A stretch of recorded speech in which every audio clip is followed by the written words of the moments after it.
తీవ్రమైనటువంటి ఆరోపణ చేసినాం. అసలు నేను చాలా రోజుల నుంచి కూడా ఎవరైతే కాంగ్రెస్ పార్టీ నాయకులు కార్యకర్తలు ఉన్నారో దాదాపు 2 సంవత్సరాల నుంచి ఎన్నికలు అయిపోయిన తర్వాత ప్రతిరోజు వాళ్ళు ఎదుర్కొనే సమస్యలు, వాళ్ళు చెప్పే ప్రాబ్లమ్స్, వాళ్ళు ఏవైతే ఇబ్బందులకు గురవుతున్నారో వాటి పరిష్కారం కోసం సంబంధిత అధికారులతోటి మాట్లాడి పరిష్కారం చేస్తూ వాళ్ళకు అందుబాటులో ఎల్ల వేళలా వాళ్ళకు అందుబాటులో ఉండి ఈ 2 సంవత్సరాల నుంచి పనిచేస్తున్నటువంటి విషయం మీ అందరికి తెలుసు. ప్రతిరోజు నా దగ్గరికి దాదాపు చెవెల నియోజకవర్గం నుంచి 100 మంది వరకు చెవెల ప్రజలు కార్యకర్తలు కూడా నా దగ్గరికి వస్తూ ఉన్నారు.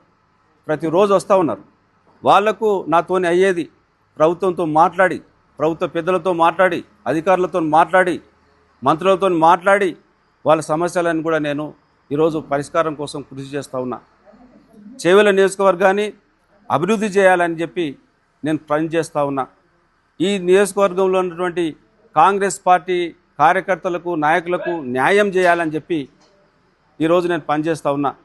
నాకు ఎన్ని రకాలుగా ఇబ్బందులు వచ్చినా, నన్ను ఎన్ని రకాలుగా మానసికంగా అన్ని రకాలుగా నన్ను ఇబ్బందులకు గురి చేసినప్పటికీ కూడా నేను అన్నిటిని ఓర్చుకొని నాకు నమ్మి కాంగ్రెస్ పార్టీకి ఓటు వేసినటువంటి కార్యకర్తలను కాపాడుకోవాలనేటువంటి ఉద్దేశంతో, కాంగ్రెస్ పార్టీని నిలబెట్టుకోవాలనే ఉద్దేశంతో అన్ని బాధలు పెట్టినా, ఎన్ని వచ్చినా కూడా ఈరోజు నేను ఓపికతోటి పనిచేస్తున్నటువంటి విషయం మీ అందరికీ తెలుసు. అట్లాంటి నన్ను నేను 10 సంవత్సరాల నుంచి నేను నీ దగ్గర డబ్బులు తీసుకుంటున్నట్టు, నీ దగ్గర వసూలు చేసుకుంటున్నట్టు, నువ్వు నాకు ఇస్తున్నట్టు ఒక తప్పుడు మెసేజ్ నువ్వు ఈరోజు సమాజంలో చెప్పినావు. నువ్వు ఒక బాధ్యతాయుతమైనటువంటి పదవిలో ఉండి ఈ రకమైనటువంటి నీతి నిజాయితీగా పనిచేస్తున్నటువంటి నా మీద అబండాలు వేస్తున్నావు. దీనికి నిరూపించాలి. నువ్వు ఉట్టిగా గాల్లో మాట్లాడి చెప్తే కాదు. నువ్వు ఎట్టి పరిస్థితులలో నాకు ఒక్క రూపాయి ఎక్కడన్నా ఇచ్చినవా, ఒక్క రూపాయి నీతో నేను తీసుకున్నానా నిరూపించు అని చెప్పి సందర్భంగా నేను సవాల్ చేస్తూ ఉన్నా. నేను పత్రికా మిత్రులు ఇక్కడ ఉన్నారు, ఆయనను పిలవండి, నేను వస్తా. ఎక్కడైనా మీరు ఏర్పాటు చేయండి సమావేశం. నాకు ఎక్కడైనా సరే ఒక్క రూపాయి ఆయన నాకు 2022 ముందు నాకు ఎక్కడ ఆయన పరిచయం లేడు. 2022లో ఆయన మా ఎమ్మెల్యే కాబట్టి షాబాద్ మండలంలో చందనవెల్లిలో భూములు, రైతులకు భూములకు డబ్బులు ఇవ్వలే. వీళ్ళందరూ కూడా దోసుకు తిన్నారు.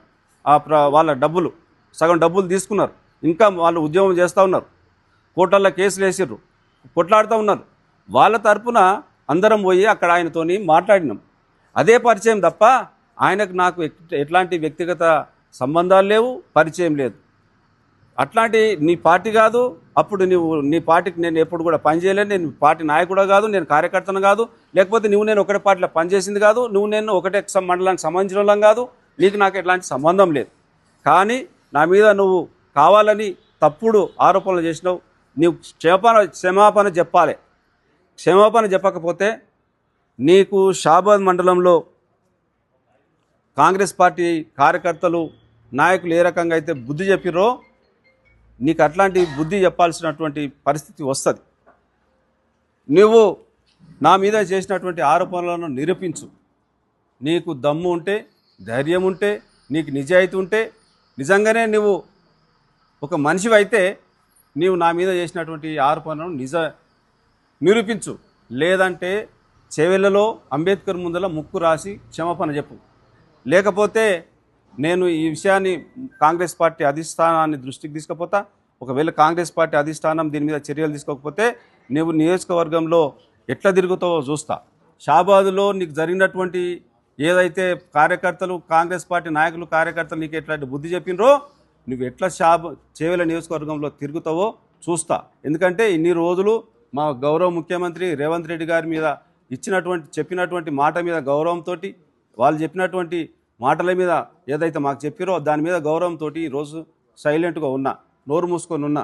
నేను నా దగ్గరికి వచ్చినటువంటి కార్యకర్తలకు, నాయకులకు పనిచేసుకుంటూ ఈరోజు కాంగ్రెస్ పార్టీని నిలబెట్టాలని కృషి చేసుకుంటా ఉన్నా. అట్లాంటి నీతి నిజాయితీగా ఉన్నటువంటి నన్ను నా మీద లేనిపోని అభాండాలు వేసి నన్ను నువ్వు బదనాం చేయాలంటే నీ తరం కాదు. నేను నీలక అక్కడిక్కడ నీ కొడుకుల లెక్క శంకర్పల్లిలో ఉన్నటువంటి మోకిలాలో విల్లల దగ్గర కానీ, మొయినాబాద్లో చెవెలలో వెంచర్లు చేస్తున్నటువంటి వాళ్ళ దగ్గర వసూలు చేసుకోవడం కానీ, ఫ్లాట్లు తీసుకోవడం కానీ, బెదిరించులు కానీ, డబ్బులు వసూలు చేసుకోవడం కానీ నేను చేస్తలే. ఒక్కరిని ఈ చేవెల నియోజకవర్గంలో ఒక్కరినైనా తీసుకొని ఒక్క దగ్గర నిరూపించు. ఎవరినైనా బెదిరించినట్టు, ఎవరి దగ్గర డబ్బులు తీసుకున్నట్టు బెదిరించినట్టు నిరూపించు.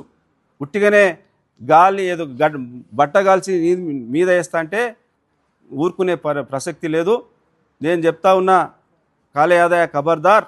ఇక్కడ నుంచి నీవు మంచిగా మాట్లాడు, నిజాయితీగా మాట్లాడు, ఉన్నది మాట్లాడు, నిజం మాట్లాడు. అంతేగాని అబద్ధాలు మాట్లాడి నీ అనవసరంగా నా క్యారెక్టర్ను నన్ను దెబ్బ కొట్టాలని చూస్తే నీకు తగిన బుద్ధి చెప్తా అని చెప్పి సందర్భంగా తెలియజేస్తూ, రాబోయే మున్సిపల్ ఎన్నికలలో కాంగ్రెస్ పార్టీని మనం 3 మండలాల్లో 3 మున్సిపాలిటీలో మనం గెలిపించుకోవాల్సినటువంటి అవసరం ఉన్నది. దీనికి సంబంధించి 3 మున్సిపాలిటీలలో త్వరలో నేను అన్ని వార్డులు, అన్ని మున్సిపాలిటీల్లో నేను తిరుగుతా, అందరితో కలుస్తా, మాట్లాడతా. ఎవరైతే సమర్థులు ఉన్నారో, ఎవరైతే పార్టీని నమ్ముకొని ఇన్ని రోజులు పనిచేస్తూ ఉన్నారో వాళ్లకు ఖచ్చితంగా న్యాయం చేయడం కోసం, వాళ్ళని గెలిపించుకోవడం కోసం నేను ఖచ్చితంగా పనిచేస్తానని ఈ సందర్భంగా తెలియజేస్తూ, ఎవరు ఏం చెప్పినా మీరు నమ్మొద్దు. కాంగ్రెస్ పార్టీని నేను నమ్ముకున్నా, నేను తలా అన్నైనా తీసుకుంటా. కానీ ఇట్లాంటి అవకతవకలకు పాల్పడను. ఇంతవరకు నేను 2 సంవత్సరాలు అయింది. సరే, నేను ఏం చేసుకుంటున్నా, ఎట్లా బతుకుతున్నా అదన్నీ మీ అందరికీ తెలుసు. నేను ఇంతవరకు ఎక్కడైనా సరే ఈ 2 సంవత్సరాల కాలంలో ఎవరితోనైనా బెదిరించి ఒక్క రూపాయి తీసుకున్నట్టు నిరూపిస్తే నేను ఏ శిక్షకైనా నేను సిద్ధంగా ఉన్నా. దయచేసి ఇట్లాంటి తప్పుడు కూతలు మానుకోవాలని చెప్పి చెవిల నియోజకవర్గంలో నీకు ఒక అవకాశం వచ్చింది. ఈ అవకాశాన్ని ఉపయోగించుకొని నువ్వు ఇంకో 2, 3 సంవత్సరాలు ఒకవేళ నీ అదృష్టం ఉంటే ఈ అభివృద్ధి చేయి. ఏ గ్రామానికి పోయినా, ఎక్కడ పోయినా రోడ్లు లేవు, సీసీ రోడ్లు లేవు. ప్రజలు చాలా ఇబ్బందులు పడుతూ ఉన్నారు.